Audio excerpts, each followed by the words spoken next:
Nottingham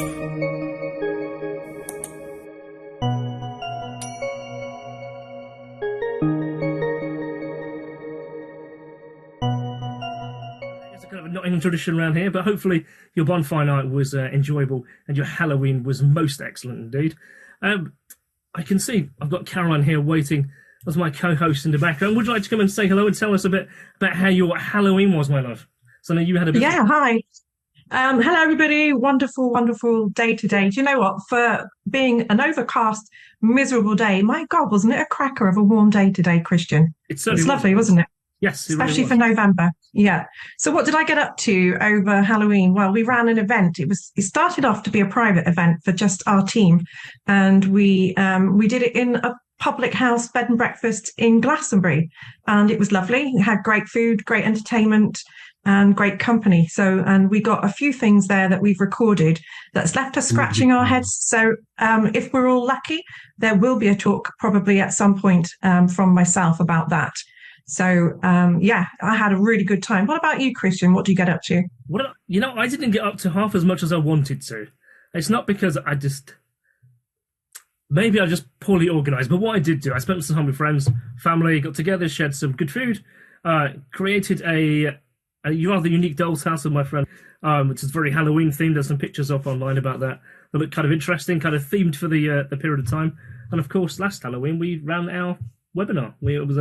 Last week we had our open special panel with the Supernatural UK. They had an excellent time and they gave us some amazing feedback, so that was really cool. But I guess this week we are joined by the one and only man who has done a series of talks with ASSAP now.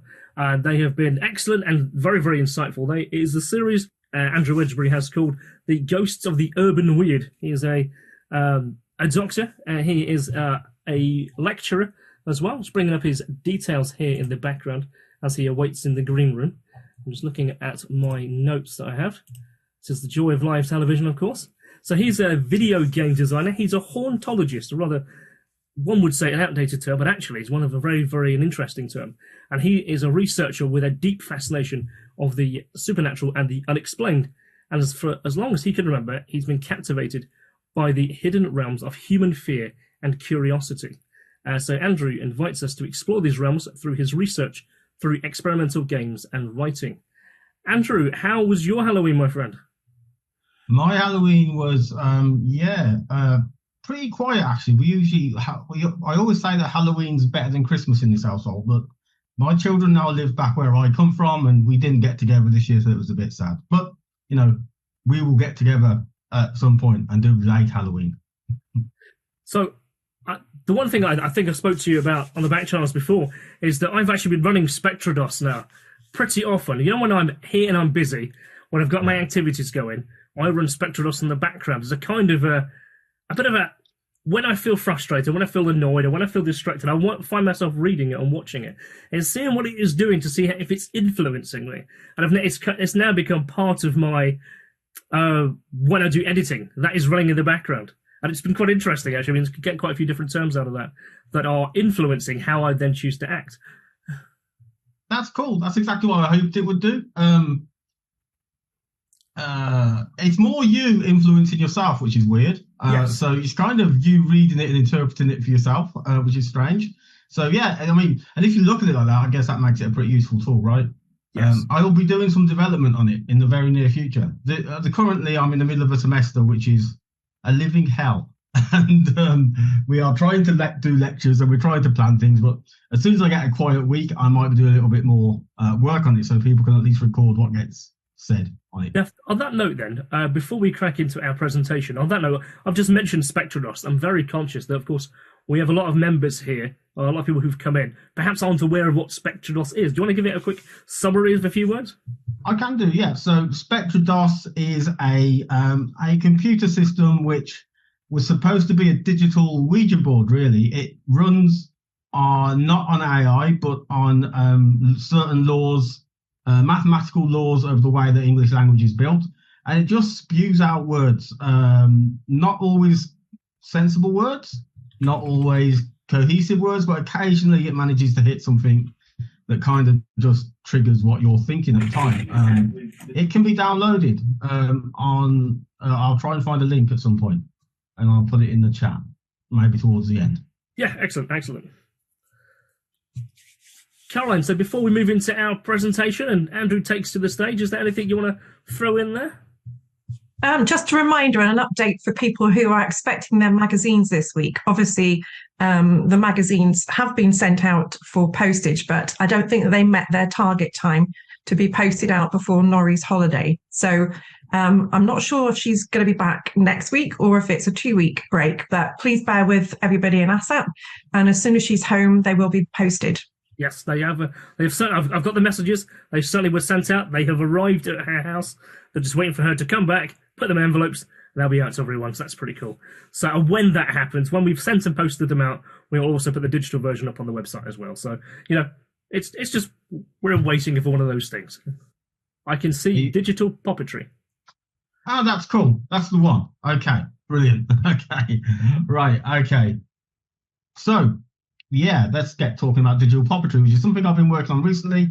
It's as we were speaking about earlier on, it's basically an extension of what I've been doing for quite a while now, which is the idea that computer games can be haunted, or the digital world can be haunted, and not in the truest sense of the word. I think people that have heard me speak before will probably be aware that I kind of see the idea of haunting as a kind of a cultural shorthand for remembering then, and that's what Hauntology, which is what I'm kind of basically known for in the games world, is all about. The idea is that the past will always haunt the present. Hauntology technically isn't about ghosts or haunting or the supernatural in any kind of way, shape or form.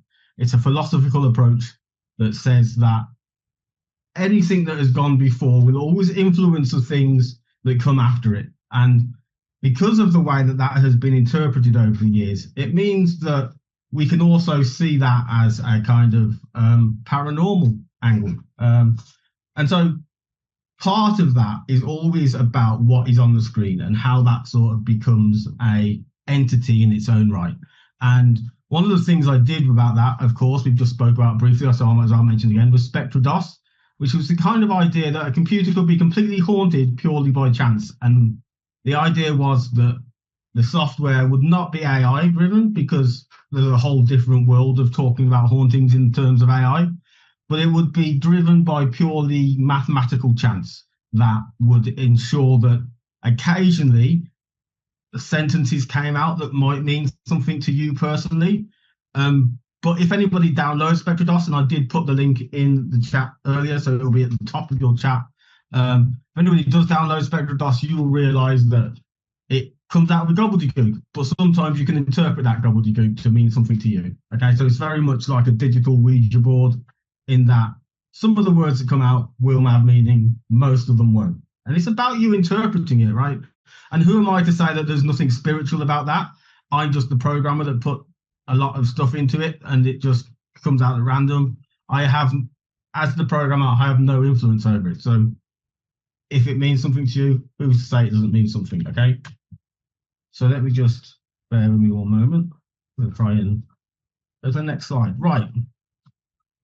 So I'm an academic and I'm a games designer, and I explore what I tend to call interactive hauntology, which is about that concept that the past always haunts the present, and making it an interactive tool that helps us play games and helps us understand a world in digital space. Of course, there's lots of places that lots of times where digital tools have demonstrated haunted kind of abilities, haunted kind of behaviors.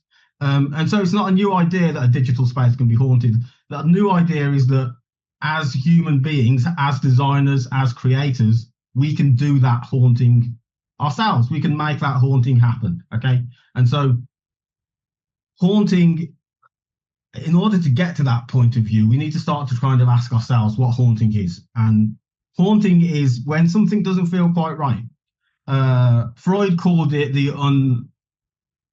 well, we know it as uncanny, but Freud actually called it the unheimlich, which is the unhome-like. And it just means that when we're at home, we're nice and comfortable. And if you think of the unheimlich, it's like, it's not home-like, it's not like we're expecting. Something is slightly off. We can't put our hands on it.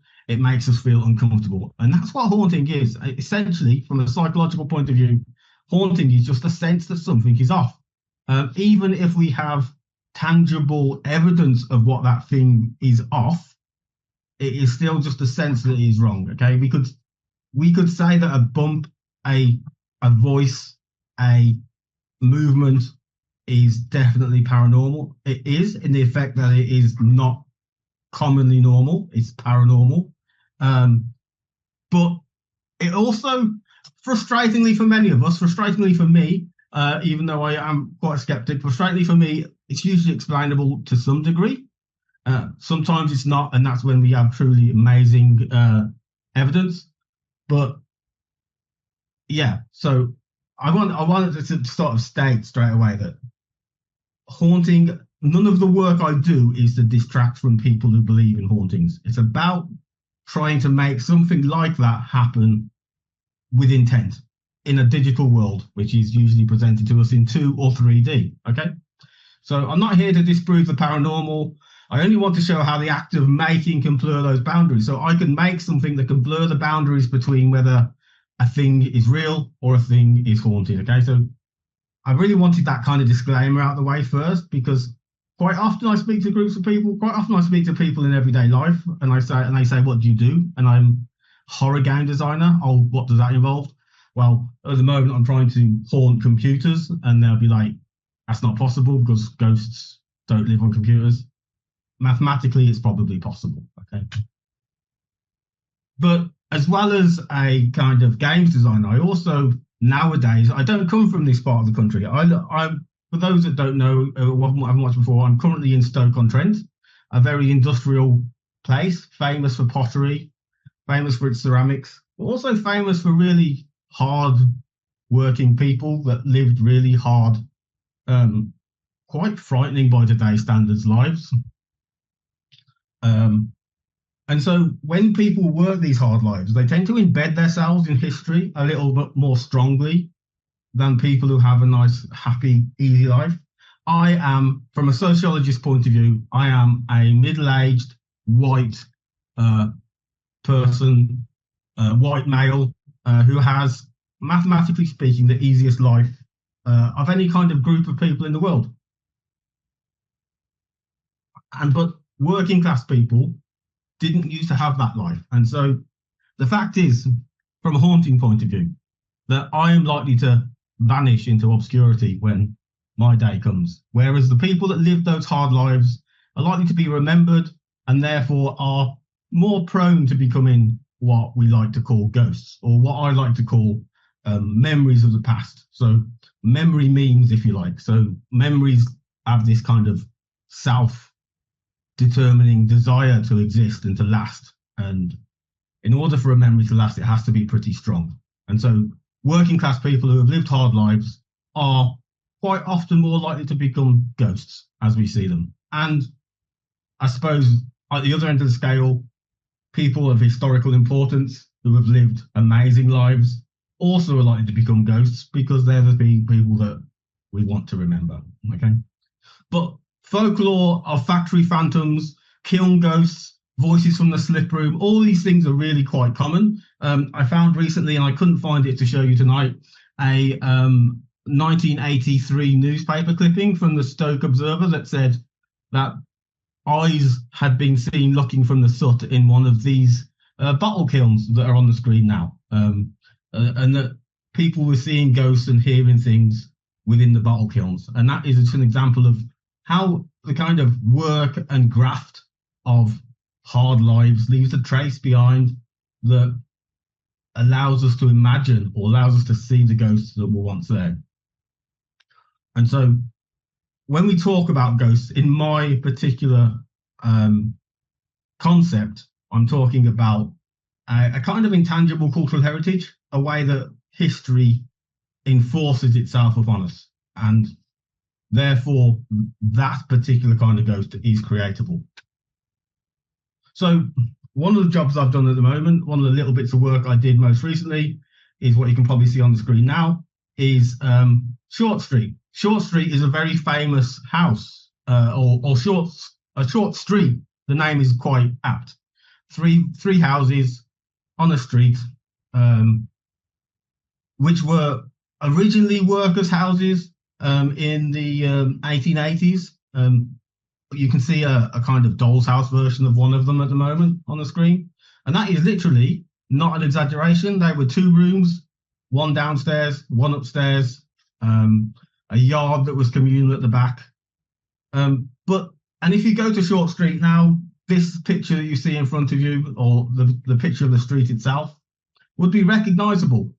And it's made not with the normal approaches to computer game design. So Short Street, the project you're seeing looping on the screen, is made entirely out of cardboard, and the pictures are cut out, painstakingly spent hours animating them. So they're cut out of cardboard, they're scanned, they're animated, and then they're put into the game that you see in front of you. And what that does is it kind of puts the hand of the maker within the game. And the reason I've taken this approach is because in kind of conversation with a lot of local charities, I want to put game design back in the hands of the people, and I want to put the ghosts that live in these places back in the hands of the people. So although this particular example is all my work, the way of making Short Street with cut out pieces of paper, cut out cardboard, is a way of putting that ability within the hands of people. They're capable of making their own silhouettes. I can animate them for them, and we can put them into a game. So whereas usually a game is made by an individual company or a small group of professionals, this is a way of making the game a community project, and also through that making Hauntings a community project. I'll hopefully explain that a little bit more clearly as we go on. And the reason that this is most importantly relevant is because in the world that I work in, 2D games are a little bit less respected. They're a little bit less light than they used to be. There's quite a hardcore following for 2D games. But one of the things I regularly got was, yeah, that looks very pretty, but what about 3D? How can we play 3D games? And that brought me to a world where I started thinking about puppets and the way that we represent human beings and human life in made form. And so hopefully I'll explain that a little bit more clearly as we go on. But really what Short Street was a spectral geography, a project of a kind of psychographic seance, if you like. It was, we managed to look at a space in time which no longer exists, and bring the people back through the digital, through the handmade and through the digital. The reason that that's interesting is because after I'd started the Short Street project, after I'd spent a few weeks there taking photographs, sketching things out, making the artwork for it, I discovered that actually Short Street as we know it now, as the haunted space, couldn't possibly be haunted by the ghosts that people see there. And the reason is that Short Street seems to have been forgotten and is actually just a film set. That's all it was. It's a film set. Nobody ever actually lived in this part of Stoke. It was a film set built for a film called Clayhanger. As I said, if you was to go and see the street today, it would look exactly as it looked in there. Obviously real, but that's cardboard. It would look exactly the same as it does there, except for that's facade. None of the doors would ever open. They go straight into the back of a garage at the moment. And so it was just built to look like a street. And Short Street was actually at the end of it. It was a continuation of that Short Street. That was kind of the entrance to the street. But I didn't know that was the case when I started. What happened was actually quite an exciting thing. Short Street, as we know it now in Stoke-on-Trent, never existed there. Instead, that was a place called Secret Alley. That was his literal name on maps of the time. And we don't know why it was called Secret Alley. And the most interesting thing about Secret Alley is people did live there, but we don't know who, we don't know why, we don't know anything about that. It never turns up in the press in Stoke-on-Trent's history.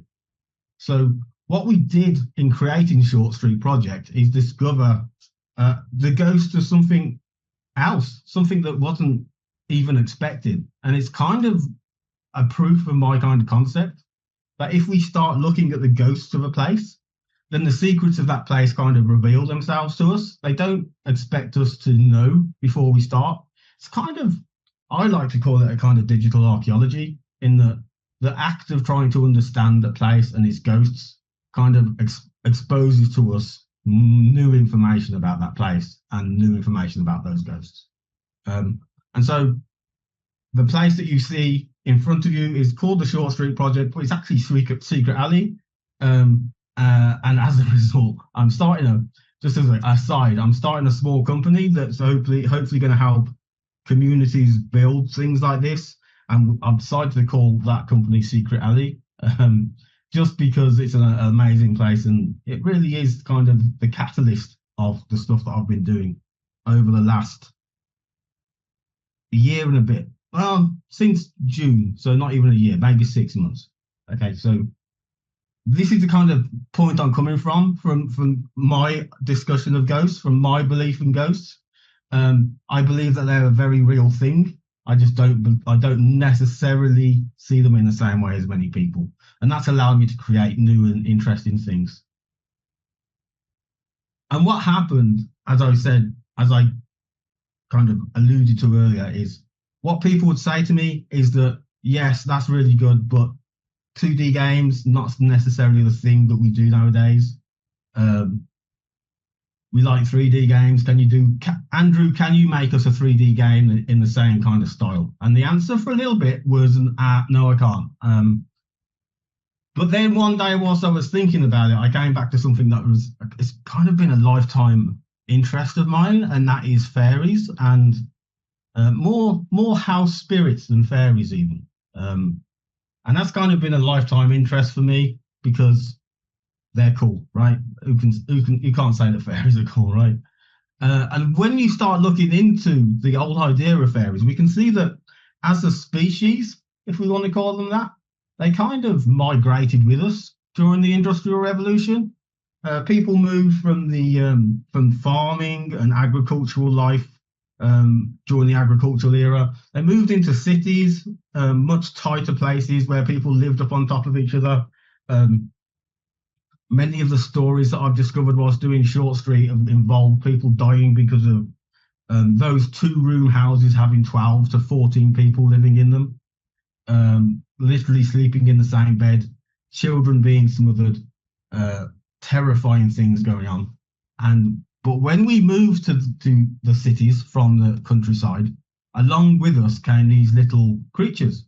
Not necessarily little creatures. Anybody that knows about fairies knows that they're not necessarily little creatures. They are spirits of all sizes and shapes. There are giant fairies, there are tiny fairies, there are in-between fairies, there are human-looking fairies, there are fairies of all kinds.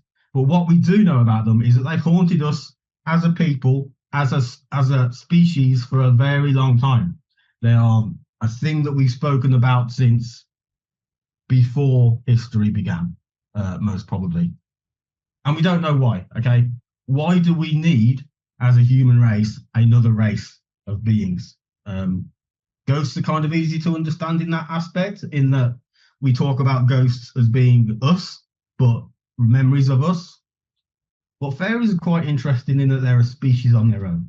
So why do we need that? There's all kinds of explanations. There's UFO explanations. There is explanations of real groups of people that may have lived alongside us. Most of these are the living alongside us myths are very easy to dismiss, and there's no archaeological evidence. But what we do know, so let's just forget for a moment what we don't know, but let's talk about what we do know. We do know that for some reason human beings need fairies. They live with us for a very long time. And not only do these fairies live in a very kind of hypothetical way, but they moved with us from the countryside and then adapted to our world. They became entities that were part of our machine world. They become ghosts of kilns, factories, guardians of our labour, cobblers quite often, potters occasionally, but always living in our houses with us and always just out of sight, which to me has always been a really fascinating aspect of these creatures. So the person for me who kind of exemplifies this kind of approach was a person called W.I. Evans-Wentz. I don't know how well anybody in the room knows W.I. Evans-Wentz, but he was an ethnographer of belief, not belief itself. He didn't go round I suppose, it wasn't a psychical investigator. He was an ethnographer that went out and just let people give them his beliefs. He didn't impose upon that belief any of his own opinions. What he did do is he lived at a very important time. He lived in the early 1900s when fairy belief was very much waning in the Celtic countries, and he believed that it was important to record this. So he went around Scotland, parts of England, Wales, and recorded the belief in fairies. And there's a very good book called The Fairy Faith in Celtic Countries, which I recommend you all go out and read. It's a long book, it's a heavy read, but it's amazing the amount of stories in there about fairies and the belief that people had. And he collected these testimonials. He didn't judge them. He didn't kind of claim them to be true or false. He just collected the testimonials. Okay. And so his work kind of became the data for what I've been trying to work on very recently. The data for putting that 3D aspect of something handmade together. And he relied on both methods kind of rely on an encounter rather than explanation. So by making models out of, I don't know if you can see, this model here is made out of basically sticks and wire and pieces of rag, few leaves, literally plasticine stuck together until it started to look like something I imagined to be a fairy, probably a brownie or something. But they're based on encounter and not in belief, okay, or explanation. It's based on a way to touch something that is intangible. And we can all do that. We can all make a model of something that is intangible. We can all make a model of what we think it looks like.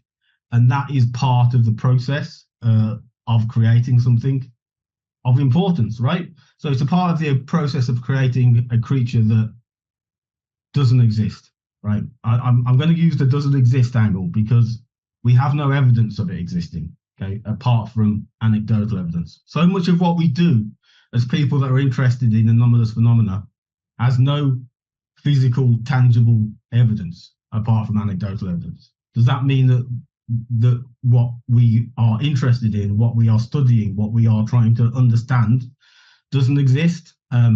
I personally don't think it does. I think what we're trying to understand and study exists on a plane that is part of what we're trying to understand. We're trying to understand why things happen that they do, and that is part of the strive of the journey of what we're trying to do. And so my work kind of feeds into that, and it's kind of a way to put our hands on those intangible objects. And of course, I've not managed to achieve that. I can make some of these things more tangible, but I can't actually put my hands on them yet. And so you will notice the word puppet at the opening of this, and I'm sure that this is not a concept that I need to explain to many people in this group, but a puppet from folk magic is a figure made from everyday materials, which embodies an intention. It's a substitute for the body. We think voodoo dolls, or the traditional belief in how people use voodoo dolls, which we know isn't exactly accurate. Whereas a puppet in animation, it's a stand-in for the motion of a living thing. It's a kind of a craft and a spirit through craft. We animate something by giving it life, whereas a puppet has life of its own, but isn't necessarily animated. And so that's quite a complicated pair of concepts. But when I started this work, I started thinking of it as digital puppetry, because it's about trying to give inanimate things a spirit, and to cause an embodiment within something that we can make. And so the process to do this is really quite simple, right? So we need to find things. It's no good. I think for me personally, the idea of making something purely from craft materials is missing the point. A lot of the stuff I used in the example I'm showing you today is literally just leaves. It's the time of the year to find leaves in the garden. There were some twigs, there was some wire to hold it together, which is the craft material, I suppose. There's a little bit of clay to make the face. Rags found around the house. Things that we would imagine that fairies are actually made up of. Things that we would imagine that these kind of creatures are actually made up of. And I think it's really important to keep that imagination in the forefront of our minds, to keep that imagination in mind of what we're trying to do when we're trying to create something weird or different. Because that's where our beliefs come from, right? They come from the everyday things. They come from, as I said at the beginning, what Freud would have called the unheimlich, the unhomelike, things that are normal, things that we expect to see, but made into something more and something that feels a little bit off, a little bit unusual. So then I assemble the figures. This is usually the normal craft way. In my household, it's not unusual for my partner to come in and find me playing with plasticine and sticks, and she's come to the point now where she just kind of looks at me and tuts and carries on with her day-to-day life. What are you doing? I'm making fairies. Oh, okay. And she'll just leave it at that.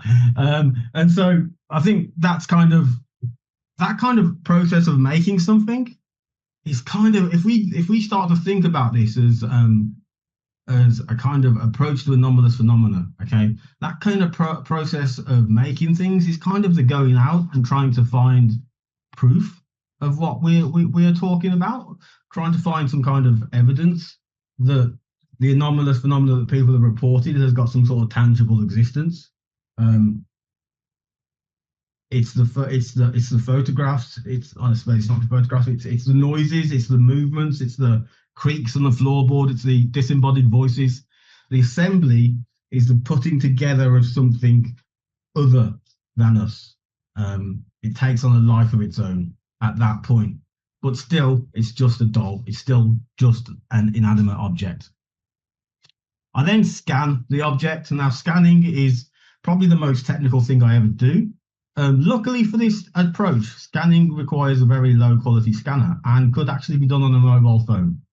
So luckily for me, it didn't cost me thousands of pounds to do this stage. And I would suppose I was hesitant before when I said that the assembly is kind of the taking of photos, because I suppose this is the taking of photos. We are scanning something. We're trying to make something that we can see, an experience that we have in the world, that experience being a model, and we're trying to make it tangible within a different world. It's kind of a liminal space. We're taking something from reality and we're putting it into a digital space. That's quite, in itself to us, sadly, that's a really normal thing to do. But just imagine being a Victorian person and saying, look at this is a model I've made, and now it lives in a different world. It lives in a digital space, right? Let's think how magical that actually is, right?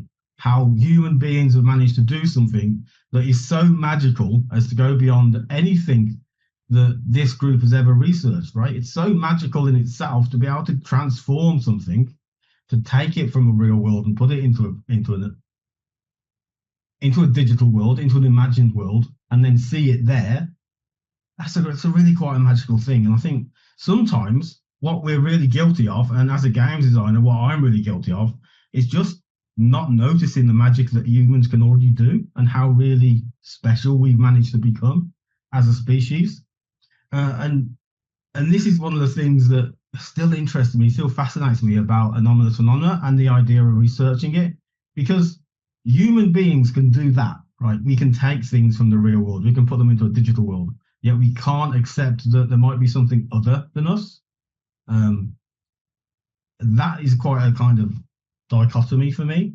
Is that where we're going wrong? Is it that we just can't accept that because we haven't done it, it's doable?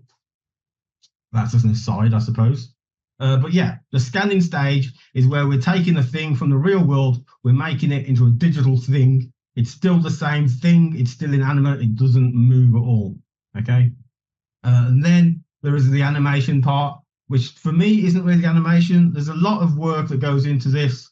I won't bore you with it. The puppet, I'm going to call it, is given a rig, which is its skeleton. It's then the skeleton allows it to move, and then we bring it to life. Okay, so there's a lot of really simple scientific-y sounding things, while computational sounding things there. But what I'm kind of inviting the people in this room to do is imagine this as a kind of mystery journey, right? This is something that I can't express to you enough, and I hope that people can kind of jump out of their modern human being heads and sort of put themselves into a world where, look at this, we've caused magic, right? This is definitely a magical thing, right? Humans can already do magic, and this is how we do it, right? There's a lot of other examples of how humans do magic, and people find it difficult because it's so normal now to imagine what we're doing as anything unusual. And so part of this process has been going back to realizing that there's something magical in what we do. There's something magical in taking the thing from the real world and making it intangible. And so this thing has come about that I've started talking about quite a lot to people as digital puppetry. So you're not games designers, but you'll know that digital puppetry with a U is quite a common term in games design. It's the skill of making digital puppets. Like we would sculpt something in 3D, we would give it a skeleton, and we would put it into a game, and it's a digital puppet. It's the game player. It's the player character. But what we can do is we can produce very realistic things from very realistic world stuff, right? So this is our flimsy character. This is our flimsy bit of wood living in a digital world and interacting in a digital world. This, I will just hasten to add, is stage one, right? So he doesn't know he exists, sadly. He's wandering around in that little digital world, just looking pretty, right? This is where we start to think about how he can be brought into a game and how AI can sort of give him a little bit more of a life, a little bit more interaction, a little bit more corporeal existence then. But already he is convincing as a walking, living stick figure, right? He is a digital puppet.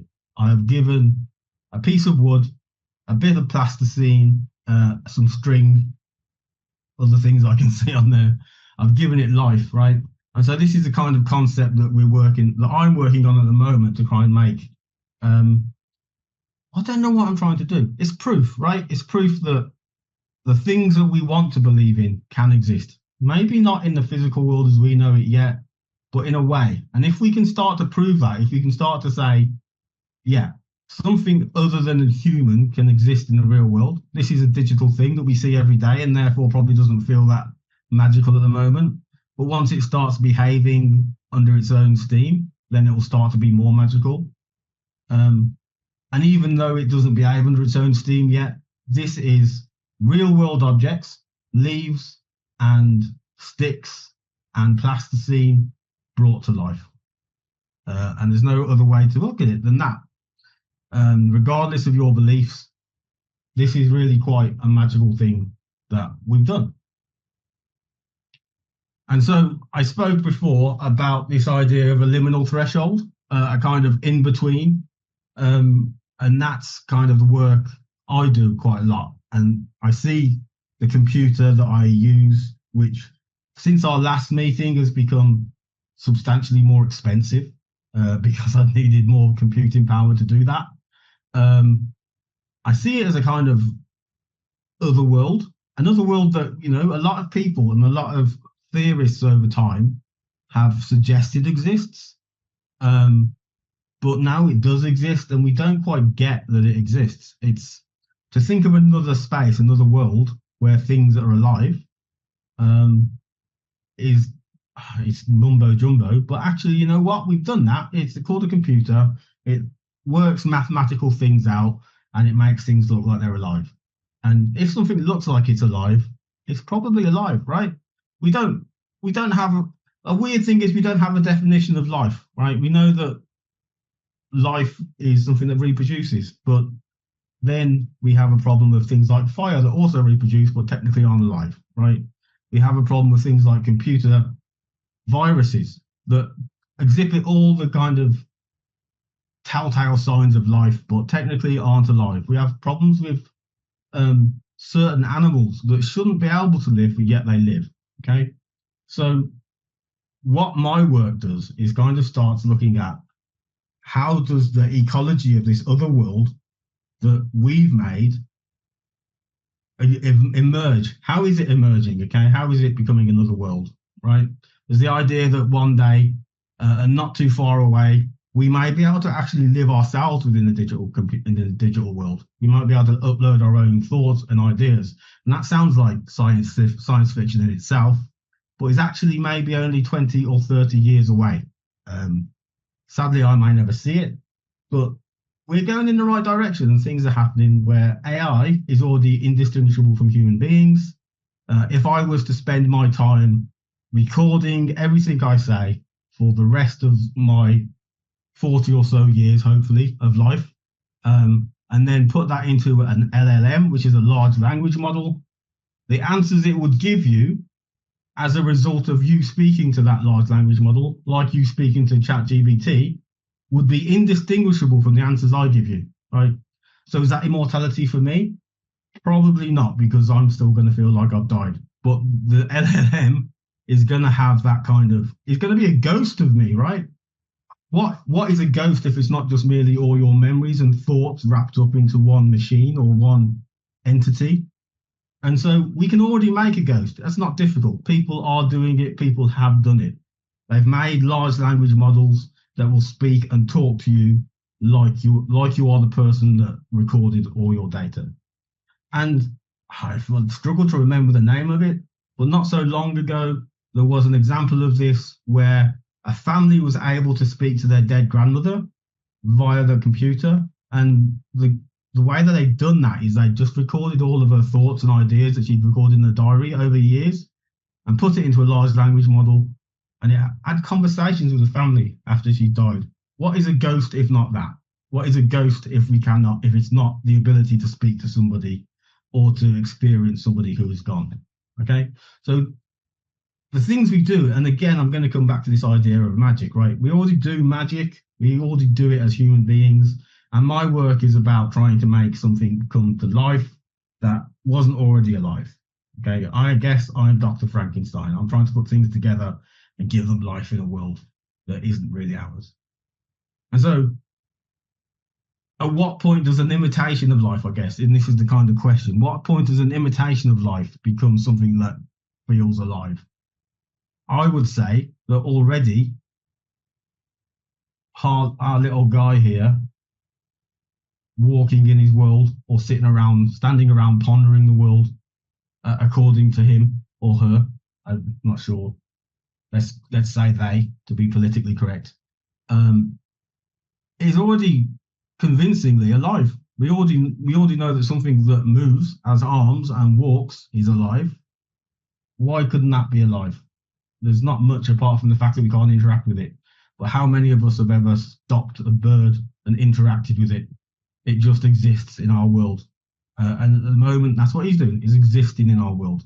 The question is, how much further can we take him? So it's kind of a methodological haunting. So what I'm doing at the moment, my current work, is I'm writing a paper that's called Haunting as Method. And the idea is that as game designers, we're able to use the ideas of haunting and hauntology to make better games, I'm a horror game designer, so in my case, more frightening games, but also more engaging games, more interesting games, more games that help us learn about our past. And that's what really I do with horror and ghosts. It's not about ultimately proving something is there or proving that something exists. It's about making something exist because it matters, okay? Because we want it to. Because the ghosts that we want to see, we want them to exist. We want them to have stories. We want them to be remembered. And this kind of work is about just doing that, about making things remembered. Its creativity itself is a kind of spirit work. It's a kind of, and I'm not the first person to think it. Many cultures have done this, but the whole idea of building an effigy of something is a kind of spiritual work in itself. Giving that some sort of life is a kind of spirit work in itself. And so, yeah, I'm the guy that gets paid a reasonable wage to play around with ghosts and spirits. And so I guess now it hasn't taken as long as I wanted to get to that point, but has anybody got any questions?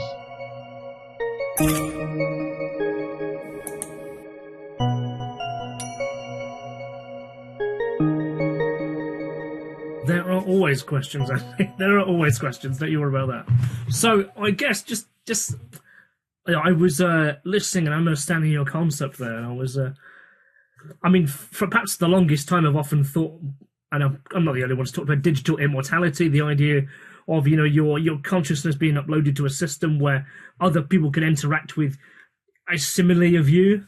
For those people, they like the ghost, like the Granny is Dead story, where they are interacting with her memories and her understanding, and it's replying in a way that appears to mimic the way she actually was. Profound in some ways. I mean, you've got the whole, like, the Google's AI system, Alphabet. Of course, you had the founder of Google. That's what he wanted to create. He wanted to reconnect with his father. So went about, you know, and everything we have from, like, Google's AI assistant to the Home Assistant to what is Gemini now is still driven entirely by, I can't remember what his name is now, Ray Kurzweil. That was his intention, is to recreate talking to his grandfather. So when we have what here is the idea of having a spirit, a puppet in an environment that's in a space, is it self-aware? Is that what it needs to be alive?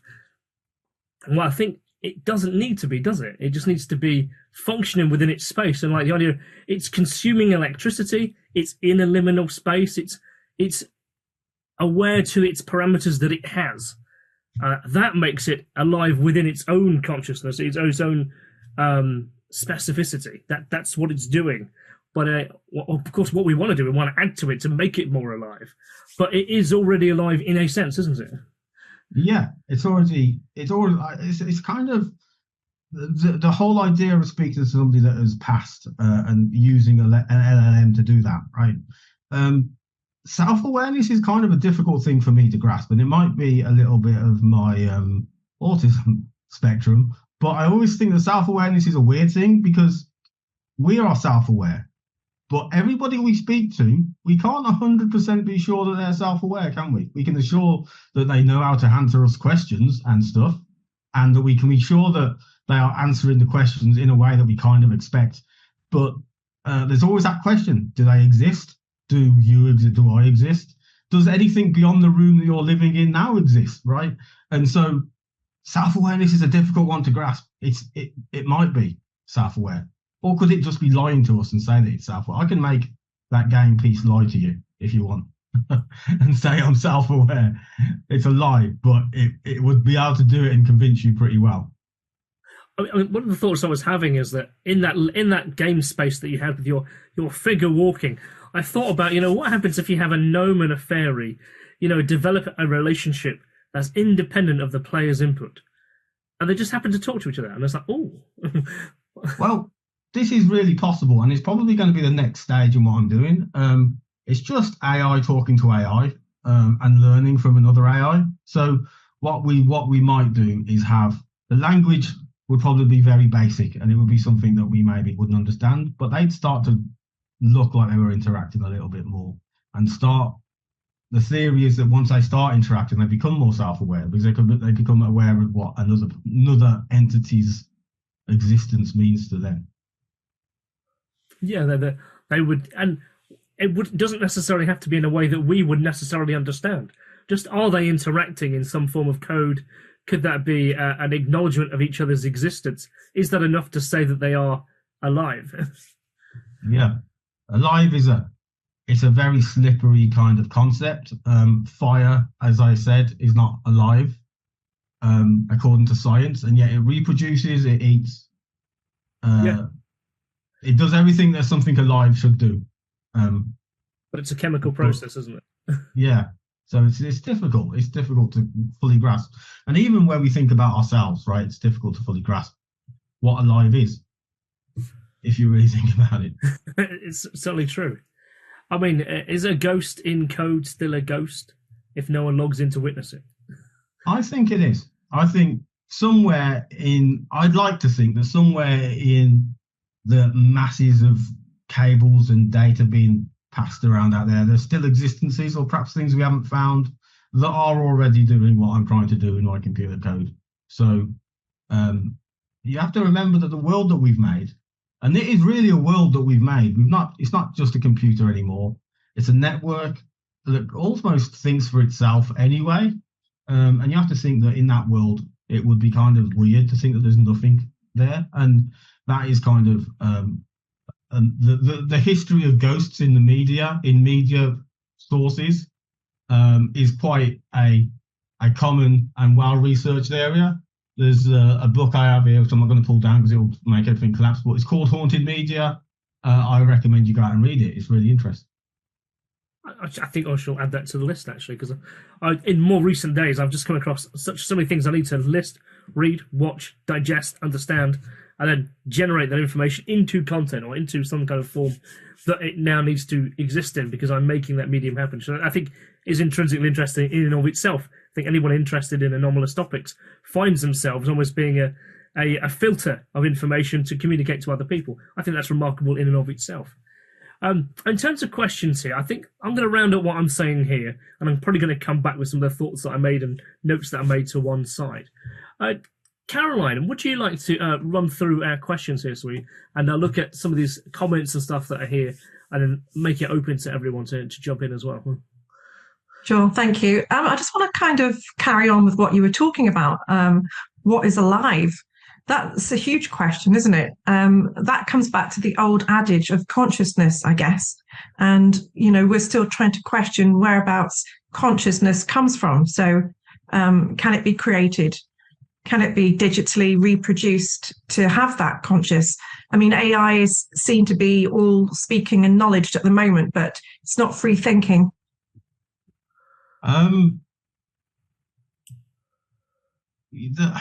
Right, so that's difficult. So what has happened just recently is that AI has been observed doing very free thinking kind of things, which has creeped out a lot of scientists because it shouldn't be able to, right?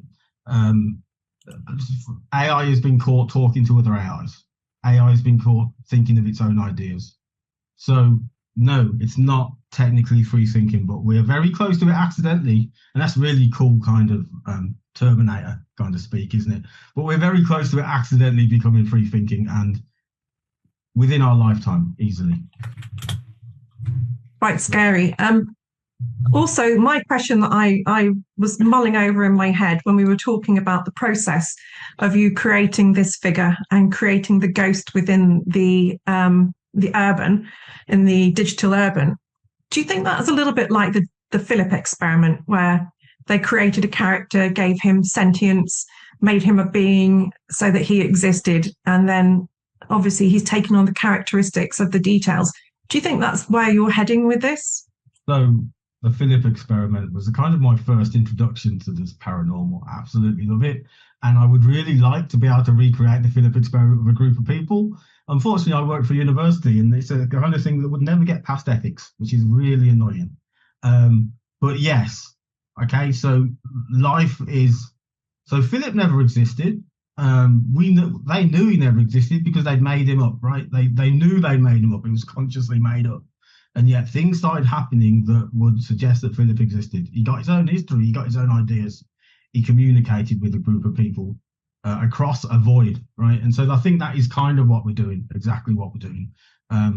Yeah, it would be great to get funding to do that research again and see if it happens twice. But I don't think we'd get ethics for that. That's a shame. But yeah, it's a really interesting project. It's probably one of the most interesting experiments in history that surprisingly a lot of people don't know about. Yeah, I'm quite surprised. I mean, it was one of the first things that came to discussion to the table when I joined ASSAP, that it was kind of prevalent with the information being passed backwards and forwards on one of the on the webinars when it first started up. So yes, it's kind of resonated with me. When our group go out, we do try to do a Philip experiment as such, where maybe more the Singapore experiment, but with a non-sentient being that's not been, if that makes sense. Yeah. And it is kind of a bit spooky that you do get responses. Yeah, I think what you're doing is sharing a bit of your brain with something that wants to exist or something that you want to exist. So it's still, my guess would be that it's kind of a, if we want to say psychical, but I would say more psychological kind of connection between the group. That means that a bit of your brain, bit of your subconscious that you're not using, we all know we don't use all of our brain, is interacting as a kind of a single, and therefore you will get responses. But like I said, it would be great to do it in a lab. It would be great to get a lab and say, let's do this again, because it was a great experiment. But I have run it past people, and they have said, well, what you're asking there is for a mental health nightmare when it comes to getting ethic approval. So it may never happen, but hopefully somebody somewhere will one day say, yeah, let's do that again, because it was really interesting.